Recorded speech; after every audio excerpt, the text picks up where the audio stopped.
Welcome, all my investors and traders. This is Anthony, author of Simplified Profits, your veteran trader and investor with 23 plus years of experience in the market. Thanks for tuning in to Simplified Profits, the channel where we love to make our money print money by capitalizing on the market swings and keep things simple enough that anybody can do it.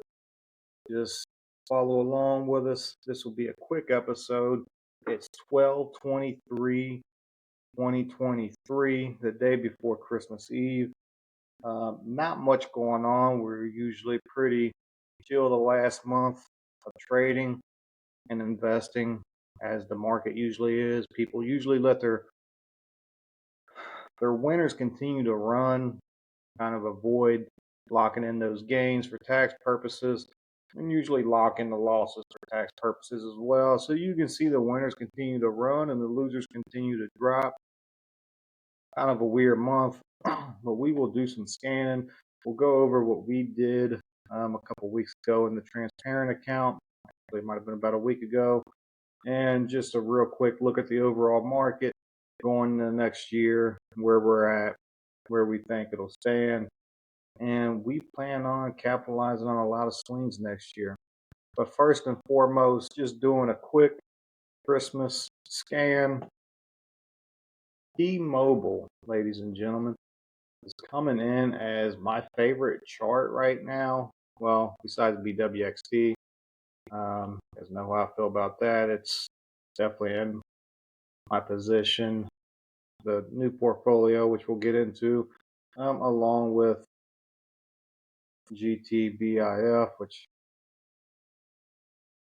I'm confused why that candle actually looks like that. 12/21. Huh. Not even seeing Friday's candle on that.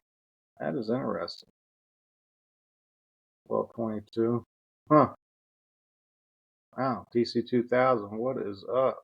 That's a pretty big candle. Even seen it on my cell phone chart, but it rallied 7% on Friday. Um, that's kind of annoying, really. Everything is showing up besides that for 12/22. Anyway, we'll come back to that in a minute. But T-Mobile is coming up.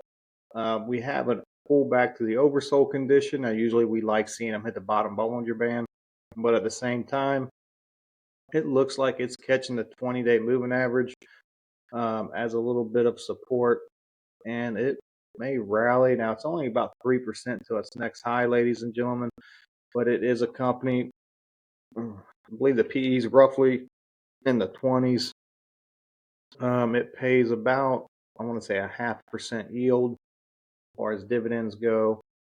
But you know what? Morgan Stanley's overweight in it as far as what they're hearing out of management as far as growth goes. And if you think about it, as people get tighter on money, they may be leaving those expensive Verizon plans and going to a company like T-Mobile, which could save them some money every month. So that, out of all these, besides BWXT, if you got to put some money to work, it would be these two. Now, IBM, it's got a nice looking chart as well. I'm actually really upset about this company. It is probably came out to be one of the most racist companies if you follow along with what has been said. The video that's came out recently, I'm hoping every white and Asian leave the company and sell the shares. Very racist comments um, from management and upper management, really. So that's how I feel about that company. I wouldn't invest in that company. It don't matter what it was doing. If it was just projected to continue to rally, I'm out just for those reasons alone. But these two right here, we did enter. Usually we do not buy anything when the market is overbought, which it is. Let's take a quick look at the ETFs. We'll put them by year-to-date change. So SMH Semiconductor ETF is up 70% for the year, ladies and gentlemen. You were picking this up back in January. Huge gain. If you were picking up the leverage version, you're up 215% for the year, ladies and gentlemen. Huge run. Now here, can they do those back to back year after year? That's the question. So leave me some feedback. Leave me your comment, your thoughts. Do we get another 50 and 70% out of technology next year, or do we see a pullback, some consolidation, some sideways movement? Or these things continue to break out into new highs? I mean, look at the monthly charts, ladies and gentlemen. Insane.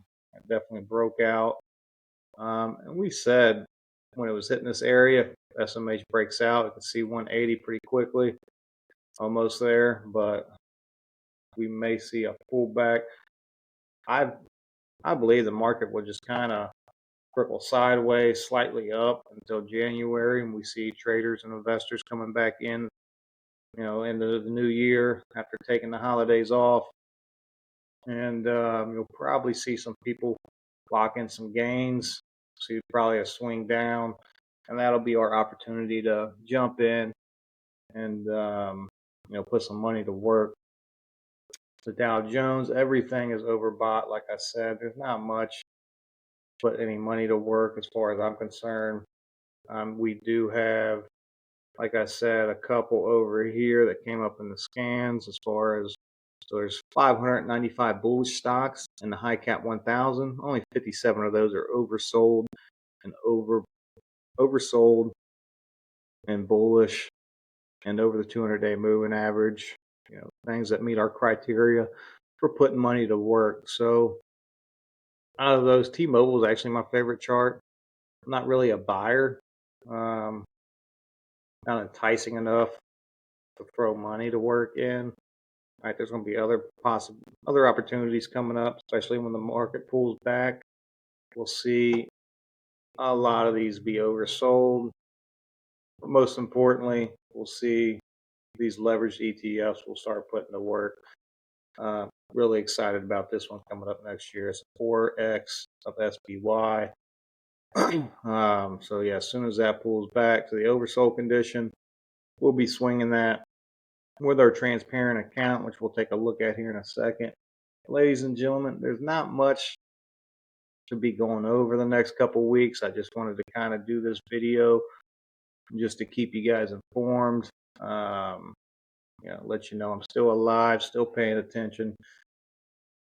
You probably don't really care, but if you do, nothing has changed. Right, we lock in profit when it's overbought. We locked in profit here, mainly on SMH, and we even commented the last couple months it may continue. Actually, we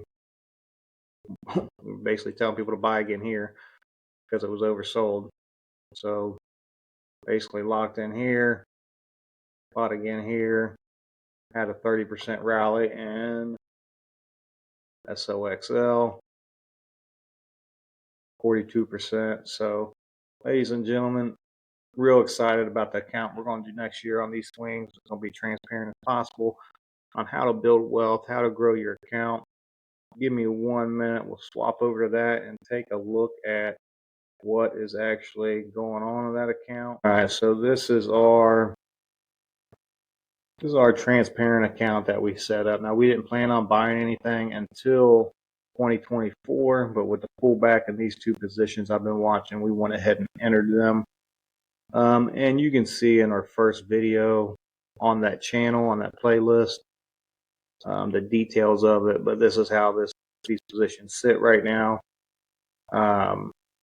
Was actually ready to average lower into this, thinking we might have seen 930 area, but it actually moved really well. I'm surprised that candle is not showing up on TC2000, which is pretty annoying. It shows up on my phone when I pull it up. Don't know.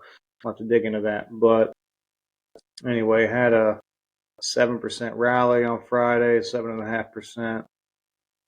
We will probably not need to average in on that. We'll probably pick up a little bit more of both of these after a couple swings once they swing to the overbought and then back to the oversold condition.